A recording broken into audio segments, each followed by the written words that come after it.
मैं सरिता, काशीपुर, उत्तराखंड की एक छोटी सी दुनिया में रहने वाली 22 साल की लड़की। यहाँ गंगा की लहरें और पहाड़ों की ठंडी हवाएं मेरे दिल को सुकून देती हैं।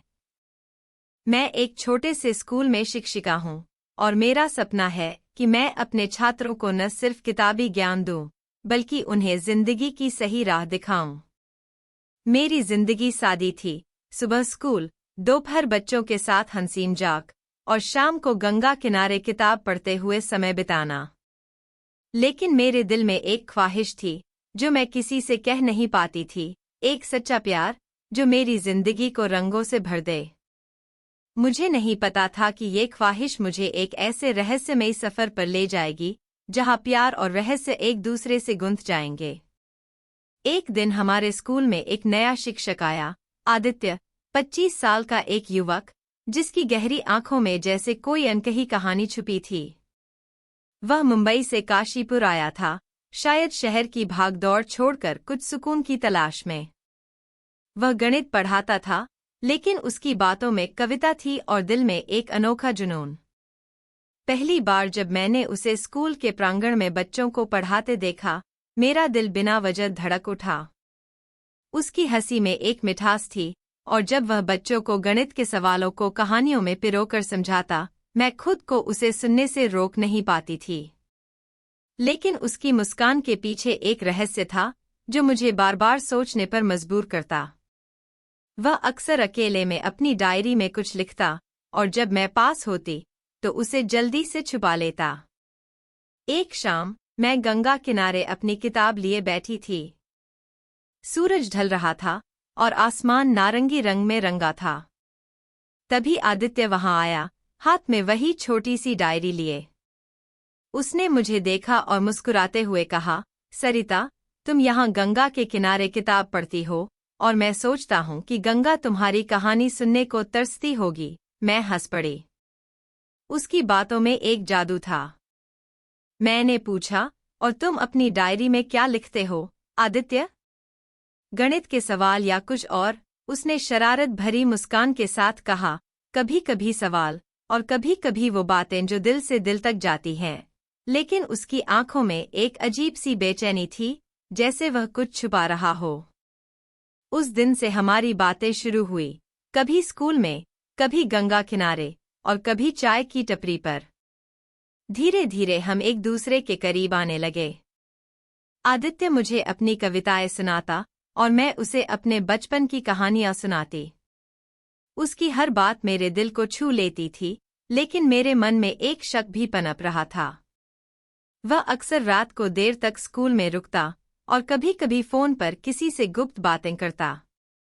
एक बार मैंने उसे स्कूल के पीछे वाले बगीचे में किसी से फुसफुसाते सुना, लेकिन जब मैं पास गई तो वह चुप हो गया। मुझे लगा शायद मैं ज्यादा सोच रही हूँ, लेकिन मेरा दिल कह रहा था कि आदित्य कुछ छुपा रहा है। फिर भी उसकी मुस्कान और उसकी बातों का जादू मुझे बार बार उसकी ओर खींचता था। एक दिन स्कूल के बाद बारिश शुरू हो गई। हम दोनों स्कूल के बरामदे में खड़े थे, बारिश की बूंदों को देखते हुए। आदित्य ने धीरे से कहा, सरिता, तुम्हारी आंखें इस बारिश से भी ज्यादा खूबसूरत हैं। मेरा चेहरा शर्म से लाल हो गया। मैंने हिम्मत जुटाकर कहा, और तुम्हारी बातें, आदित्य, इस बारिश से भी ज्यादा गहरी हैं। उस पल में हमने एक दूसरे की आंखों में देखा और बिना कुछ कहे मेरे दिल ने मान लिया कि मैं उससे प्यार करने लगी हूँ। लेकिन तभी उसका फोन बजा और वह जल्दी से एक तरफ चला गया। मैंने सुना वह किसी से कह रहा था, हाँ, मुझे वो चीज जल्दी चाहिए। कोई नहीं जानना चाहिए। मेरा दिल धक से रह गया। आदित्य आखिर छुपा क्या रहा था? कुछ हफ्तों बाद स्कूल में एक सांस्कृतिक कार्यक्रम था। मैंने बच्चों को गीत सिखाया और आदित्य ने बच्चों के साथ एक नाटक तैयार किया। उस दिन वह कुछ ज्यादा ही चुप था, जैसे कोई बोझ उसके मन पर हो। कार्यक्रम के अंत में उसने मंच पर एक कविता पढ़ी जो उसने मेरे लिए लिखी थी। तुम गंगा की लहरों सी हो, सरिता, सादगी में छुपा है तुम्हारा जादू, मेरे दिल की हर धड़कन में बस तुम्हारा ही नाम बसता है। सारी भीड़ तालियां बजा रही थी लेकिन मेरी आंखें नम थीं। उसकी कविता ने मेरे दिल को छू लिया, लेकिन मेरे मन में सवाल उठ रहे थे, क्या यह प्यार सच्चा है या इसके पीछे कोई राज है? उस रात गंगा किनारे मैंने हिम्मत करके उससे पूछा, आदित्य, तुम मुझसे कुछ छुपा रहे हो, है ना? उसकी आंखों में एक पल के लिए डर झलका, लेकिन फिर उसने मुस्कुराकर कहा, सरिता, तुम मुझ पर भरोसा करो। कुछ चीजें मैं तुम्हें सही वक्त पर बताऊंगा। कुछ दिन बाद एक रात मुझे स्कूल से एक अजीब सी आवाज सुनाई दी। मैं चुपके से स्कूल पहुंची और देखा कि आदित्य स्कूल के स्टोर रूम में कुछ ढूंढ रहा था। मेरे कदमों की आहट सुनकर वह चौंक गया। मैंने सख्त लहजे में पूछा, आदित्य, यहाँ क्या कर रहे हो? वह हड़बड़ा गया, लेकिन फिर उसने मुझे पास बुलाया और कहा, सरिता, अब समय आ गया है कि मैं तुम्हें सच बताऊं। उसने अपनी डायरी निकाली और मुझे दिखाई।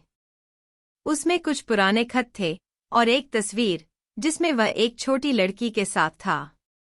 उसने बताया कि वह लड़की उसकी छोटी बहन थी, जो कई साल पहले एक दुर्घटना में खो गई थी। आदित्य काशीपुर इसलिए आया था क्योंकि उसे शक था कि उसकी बहन की गुमशुदगी से जुड़ा कोई सुराग इस स्कूल में है।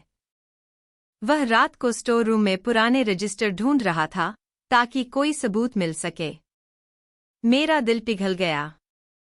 मैंने उसका हाथ थामा और कहा, आदित्य, तुम अकेले नहीं हो। मैं तुम्हारे साथ हूं। उस रात हमने मिलकर रजिस्टर देखे और हमें एक पुराना दस्तावेज मिला जिसमें उसकी बहन का नाम था। पता चला कि वह एक दत्तक केंद्र में थी। आदित्य की आंखों में आंसू थे, लेकिन उसने मुझे गले लगाकर कहा, सरिता, तुमने मेरा विश्वास जीता।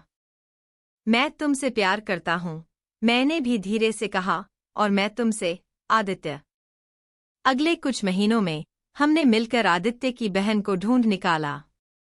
वह अब एक खुशहाल परिवार में थी, और जब आदित्य उससे मिला तो उसकी खुशी का ठिकाना नहीं रहा। हमारी मोहब्बत और मजबूत हो गई। हमने फैसला किया कि हम अपने स्कूल को और बेहतर बनाएंगे ताकि हर बच्चे को सही शिक्षा मिले। आज मैं और आदित्य एक दूसरे के साथ हैं, और हमारी कहानी गंगा की लहरों की तरह बह रही है, रहस्यों से शुरू होकर प्यार की मंजिल तक। दोस्तों, अगर आपको यह रोमांटिक और रहस्यमय कहानी पसंद आए तो कृपया हमारे YouTube चैनल को लाइक और सब्सक्राइब करें। इस प्रेरणादायक कहानी को अपने दोस्तों और परिवार के साथ शेयर करें ताकि वे भी प्यार और विश्वास की ताकत को महसूस कर सकें। बेल आइकन दबाना न भूलें ताकि हमारी हर नई कहानी सबसे पहले आप तक पहुंचे। कांधला गांव, हरियाणा का एक छोटा सा गांव जहां सूरज की तपिश और खेतों की हरियाली जीवन का आधार थी। यहीं रहता था रवि, एक साधारण परिवार का लड़का जिसके पिता गोपाल खेतों में मजदूरी करते और मां लक्ष्मी घर घर जाकर बर्तन साफ करती थी। गांव में बिजली की कमी थी और रवि को स्कूल जाने के लिए 7 किलोमीटर साइकिल चलानी पड़ती थी। पुरानी साइकिल के टायर बार बार पंक्चर होते और उसके जूते घिसे हुए थे, लेकिन रवि के मन में एक ज्वाला थी। वह देश का सबसे बड़ा उद्यमी बनेगा और अपने परिवार को गरीबी की जंजीरों से आजाद करेगा। रात को जब गांव अंधेरे में डूब जाता, रवि मिट्टी के तेल के लैंप की मध्यम रोशनी में किताबें पढ़ता।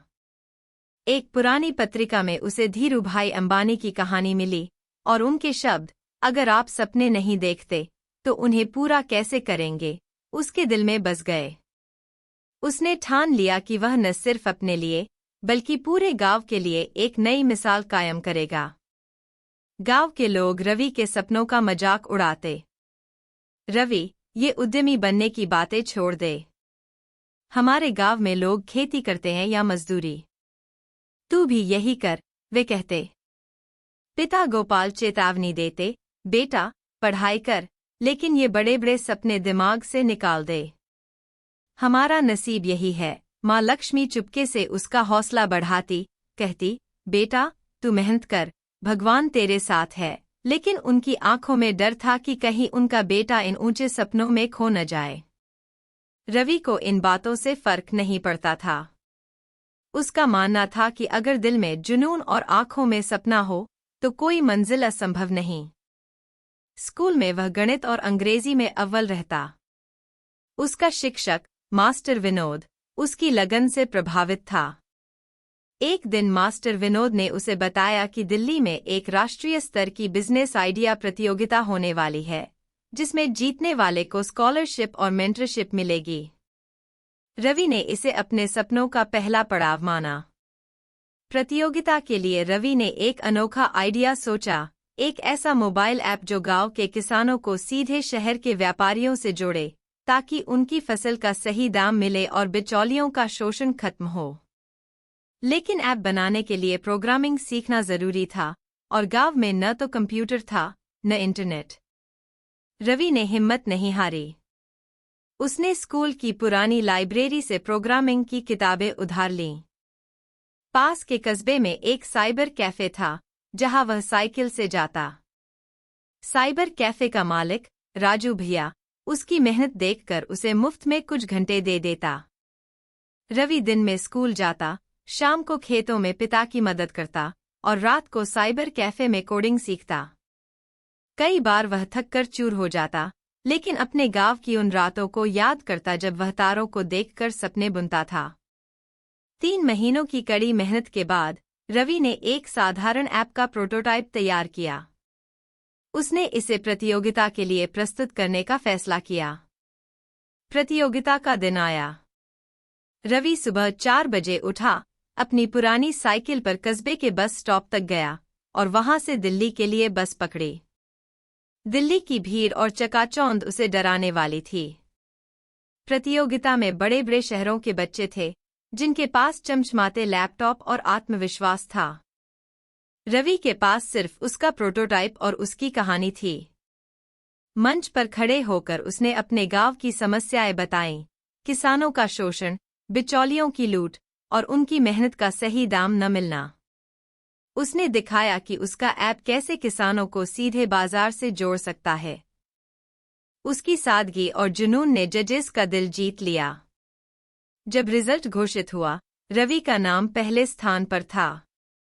उसे दिल्ली के एक प्रतिष्ठित बिजनेस स्कूल में स्कॉलरशिप मिली, साथ ही एक मेंटर जो उसे गाइड करेगा। गांव में यह खबर फैली तो लोग जो पहले उसका मजाक उड़ाते थे, अब उसकी तारीफ करने लगे। मां लक्ष्मी की आंखों में खुशी के आंसू थे और पिता गोपाल ने पहली बार उसे गले लगाकर कहा, मुझे तुझ पर गर्व है, बेटा। दिल्ली में पढ़ाई शुरू हुई, लेकिन यहाँ की दुनिया रवि के लिए बिल्कुल नई थी। कॉलेज में ज्यादातर बच्चे शहरों से थे, उनके पास महंगे कपड़े, स्मार्टफोन और आत्मविश्वास था।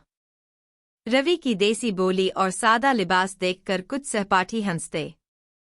उसे कई बार लगा कि वह इस दुनिया में फिट नहीं हो पाएगा, लेकिन उसने अपने लक्ष्य को नहीं भूला। वह कॉलेज की लाइब्रेरी में घंटों बिताता, नए नए बिजनेस मॉडल सीखता और अपने ऐप को बेहतर करने के तरीके ढूंढता। कॉलेज के दूसरे साल में उसे एक प्रोजेक्ट मिला, जिसमें उसे अपने ऐप को और विकसित करना था। रवि ने अपने प्रोफेसर डॉक्टर शर्मा से इस बारे में बात की। डॉक्टर शर्मा ने उसकी सोच की तारीफ की और उसे एक स्टार्टअप इंक्यूबेटर से जोड़ा। लेकिन प्रोजेक्ट के लिए पैसे की जरूरत थी और रवि के पास संसाधन नहीं थे। उसने कॉलेज के बाहर एक छोटी सी नौकरी शुरू की, एक ढाबे पर वेटर का काम। दिन में पढ़ाई, रात में नौकरी और बाकी समय ऐप पर काम। कई बार वह इतना थक जाता कि उसे लगता कि अब वह आगे नहीं बढ़ पाएगा। लेकिन फिर उसे अपने गांव की वो रातें याद आतीं, जब वह मिट्टी के फर्श पर बैठकर सपने देखता था। कई महीनों की मेहनत के बाद रवि ने अपने ऐप को और बेहतर किया।